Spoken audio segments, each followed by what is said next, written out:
Une autre escale riche en histoire nous attend sur le rivage de la Colombie. Déçus de ne pas trouver d'or dans les îles des Antilles, les conquistadors espagnols se tournèrent vers le continent sud-américain. C'est dans une petite île au bord de la mer des Caraïbes, habitée par des Indiens et nommée Calamari, que Pedro de Heredia fonda en 1553 la ville de Carthagène, aujourd'hui une cité magnifique, colorée et fleurie. La Colombie a longtemps été déchirée par la violence et le commerce de la cocaïne, mais Cartagena est toujours restée une escale bienvenue pour les voiliers en route des Petites Antilles vers Panama. C'est à Carthagène que fut filmée l'adaptation du roman de Gabriel García Márquez, immense écrivain colombien, L'amour au temps du choléra.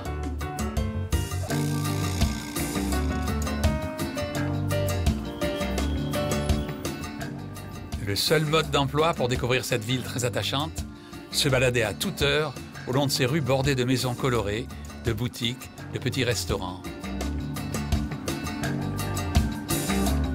Devant la cathédrale, dont la construction commença en 1575, mais qui fut détruite en partie lors d'une attaque du pirate Francis Drake, on trouve de nombreux étals et magasins de tableaux.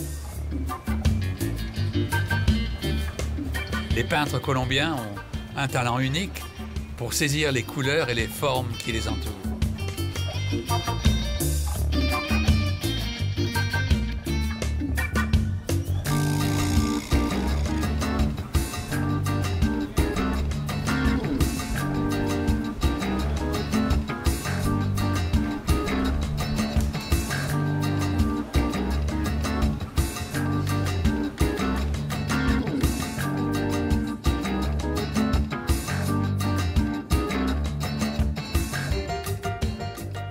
Également colorés, ces étals de fruits exotiques.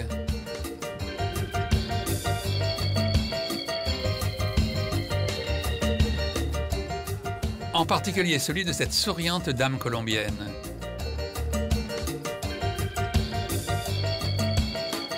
La jeunesse ici se déplace en scooter, parfois, comme à Cuba, à propulsion électrique.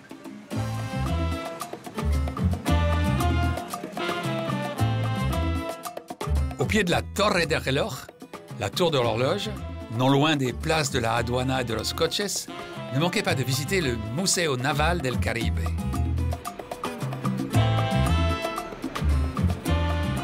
Vous y verrez de magnifiques reproductions des voiliers d'autrefois, ceux des conquistadors et ceux de la traite des esclaves.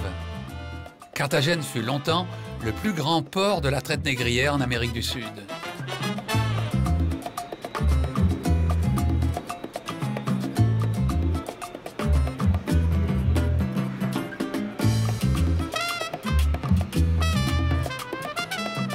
Le grand tableau explicatif relate les batailles navales qui émaillèrent l'histoire de cette partie de la mer des Caraïbes. On retrouve bien sûr ici la trace de l'amiral Horatio Nelson. D'autres tableaux racontent les révoltes contre la domination espagnole au temps de Simón Bolívar. Sans oublier un hommage aux premiers habitants du lieu, les Indiens Caraïbes. De nombreux bars et restaurants de plein air donnent un peu l'impression d'être dans une ville européenne.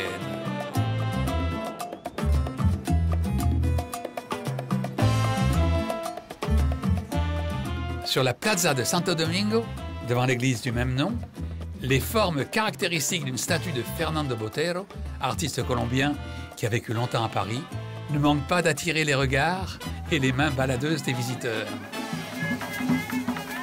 Quand vient la nuit, la Plaza de Santo Domingo retentit des tambours et des danses d'origine africaine menées par un jeune batteur plus que dynamique.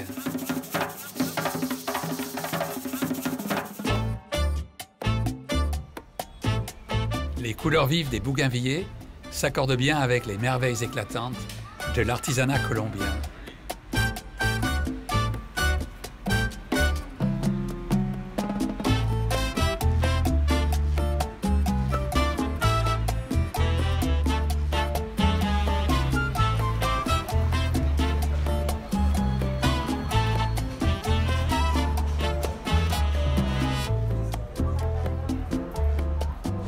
Sur une autre place, les joueurs de cartes en chair et en os sont imités par des sculptures en plein air.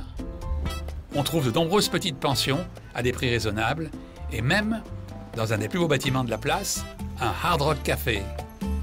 Cette statue de l'indienne caraïbe Catalina, qui aida à la colonisation de la ville, fut créée comme récompense pour le Festival de cinéma de Carthagène. Depuis, une reproduction en a été dressée sur une colonne à l'extérieur de la muraille. L'enceinte qui entoure la ville ancienne, la Muralla, a été construite pour protéger la ville après son attaque par Francis Drake à la fin du XVIe siècle. À faible distance de la Muralla, on visitera le fort San Felipe de Barajas, la plus grande forteresse jamais construite par les Espagnols dans leur colonie. Sur le sommet le plus élevé de la ville se dresse le Convento de la Popa, orné d'une antique croix de pierre. On découvre d'ici la cité ancienne. Et dans le lointain, les buildings de Boca Grande, la Riviera de Carthagène. C'est la partie de Carthagène où les voiliers et yachts s'amarrent à de grandes marinas et où les visiteurs peuvent se croire un instant sur les plages de la Riviera française, italienne ou brésilienne.